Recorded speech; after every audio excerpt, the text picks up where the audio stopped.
ക്രൈസ്തവ വിശ്വാസികളിലാകെ അനുഗ്രഹമാരിയൊഴുകി വിശുദ്ധ അൽഫോൺസാമ്മയുടെ തിരുനാളിന് ഭരണങ്ങാനത്ത് ഭക്തിനിർഭരമായ തുടക്കം. വിശ്വാസവർഷത്തിൻ്റെ ആത്മീയ നിറവുമായി ഒഴുകിയെത്തിയ വിശ്വാസസാഗരത്തെ സാക്ഷിയാക്കി വിശുദ്ധ അൽഫോൺസാമ്മയുടെ തിരുനാളിന് ഭരണങ്ങാനം ദേവാലയത്തിൽ കുടിയേറി.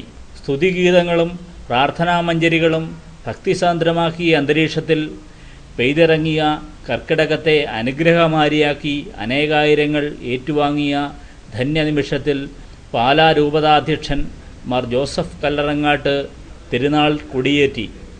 വിശുദ്ധ അൽഫോൺസാമ്മയോടുള്ള മധ്യസ്ഥതയിലൂടെ മനുഷ്യമുഖത്തിനപ്പുറം ദൈവിക മുഖം സമൂഹത്തിന് സമ്മാനിക്കുവാൻ എല്ലാവർക്കും കഴിയണമെന്ന് മാർ ജോസഫ് കല്ലറങ്ങാട്ട് തിരുനാൾ സന്ദേശത്തിൽ പറഞ്ഞു. ജീവിതത്തെ എല്ലാ കോണുകളിൽ നിന്നും നോക്കിക്കാണാനും സമഗ്രമായ ദർശനമാണ് ഈ കാലഘട്ടത്തിൻ്റെ ആവശ്യമെന്നും ജീവിതത്തിൻ്റെ അതിർത്തികൾ വരെ നോക്കിക്കാണാനും പ്രവർത്തിക്കുവാനും വിശുദ്ധ അൽഫോൺസാമ്മയ്ക്ക് കഴിഞ്ഞുവെന്നും വിശുദ്ധരുടെ കബറിടം സ്വർഗത്തിൻ്റെ ഐക്കണാണ് എന്നും മാർ ജോസഫ് കല്ലറങ്ങാട്ട് പറഞ്ഞു. വിശുദ്ധ അൽഫോൺസ തീർത്ഥാടന കേന്ദ്രം റെക്ടർ റവറൻ ഡോക്ടർ ജോസഫ് തടത്തിൽ, ഫൊറോന വികാരി ഫാദർ ജോസ് അഞ്ചേരിൽ, ഇടുക്കി രൂപത വികാരി general father James Mangalasseril, father Thomas Kalachira, father Joseph Maniyanchira, father Michael Nerikkattu, father Mathew Munduvalayil, father Thomas Kalathil Pullattu, father Francis Vadakkel എന്നിവർ സഹകാർമ്മികരായിരുന്നു. തീർത്ഥാടന കേന്ദ്രത്തിൻ്റെ നേതൃത്വത്തിൽ തയ്യാറാക്കിയ അൽഫോൺസ തീർത്ഥാടകർക്ക് വഴികാട്ടി എന്ന പുസ്തകം ആർച്ച് ബിഷപ്പ് മാർ ആൻഡ്രൂസ് താഴത്തിന് കോപ്പി നൽകി മാർ ജോസഫ് കല്ലറങ്ങാട്ട് പ്രകാശനം ചെയ്തു. തിരുനാളിൻ്റെ ആദ്യ ദിനം തൃശൂർ അതിരൂപതാധ്യക്ഷൻ മാർ ആൻഡ്രൂസ് താഴത്ത് കുർബാനയർപ്പിച്ച് സന്ദേശം നൽകി. സഹന ജീവിതത്തിലൂടെ ദൈവഹിതത്തിനനുസരിച്ച് സ്വർഗീയ മണവാളനോടൊപ്പം ചരിച്ച് വിശുദ്ധിയുടെ കിരീടം ചൂടിയ അൽഫോൺസാമ്മയുടെ തിരുനാൾ ആഘോഷങ്ങൾക്ക് തുടക്കമിട്ടിരിക്കുന്നത് അമ്മയുടെ ജീവിതത്തിലേക്കുള്ള നേരനുഭവം സമ്മാനിച്ചാണ്.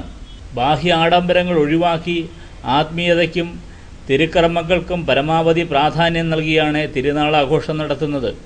പേപ്പൽ പതാകകളാൽ അണിഞ്ഞൊരുങ്ങിയ തീർത്ഥാടന കേന്ദ്രവും ഇടവക ദേവാലയാങ്കണവും നിറഞ്ഞു കവിഞ്ഞാണ് തിരുനാളിൻ്റെ ആദ്യ ദിനം ഭക്തസാഗരം വിശുദ്ധിയുടെ സവിധത്തിലേക്ക് എത്തിയത്.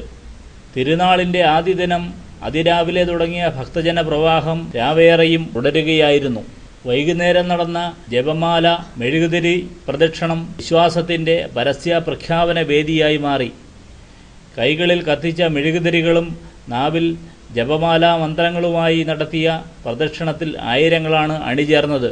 ജപമാല പ്രദക്ഷിണത്തിൽ പങ്കെടുക്കുമ്പോൾ കൈകളിലെടുക്കുന്ന മെഴുകുതിരികൾ കത്തിയെരിയുന്നതോടെ തങ്ങളുടെ വേദനകളും യാതനകളും സഹനപുത്രിയായ അൽഫോൺസാമ്മയുടെ മധ്യസ്ഥതയിൽ ഇല്ലാതാകുമെന്ന വിശ്വാസമാണ് ആയിരങ്ങളെ ജപമാല പ്രദക്ഷിണത്തിൽ കണ്ണികളാക്കുന്നത്. തിരുനാൾ ദിവസങ്ങളിലെല്ലാം 5:30, 6:30, 8:30, 11 വൈകുന്നേരം 5 വിശുദ്ധ കുർബാനയും നൊവേനയും നടക്കും. വൈകുന്നേരം 4 ആഘോഷമായ റംസയും നടക്കും. എല്ലാ ദിവസങ്ങളിലും വൈകുന്നേരം 6:30 ജപമാല മെഴുകുതിരി പ്രദക്ഷിണവും നടക്കും.